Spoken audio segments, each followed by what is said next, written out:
How to use Lyft app as a passenger. Let's get started. Using the Lyft app as a passenger is a straightforward process. Here is a step-by-step guide to help you get started. First up, launch your app store. Now at the very top, you're gonna see the storage box, or you're typing the app name Lyft and then search for it. Once app appears, install it. Then go ahead and provide the credentials and sign up for your account. You can use the Apple ID or you can use the phone number.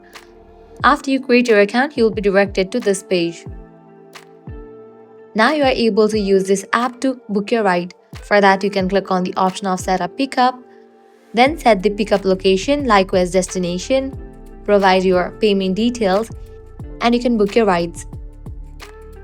The app will provide the driver's name, photo, vehicle details, and estimated arrival time. You can track the driver's approach in real time on the map. Once the driver arrives, confirm your name and destination before entering the vehicle. You can share your trip details with your friends and family for safety. If needed, communicate with the driver through the app's messaging feature. So, this way you can easily use the Lyft app for passengers.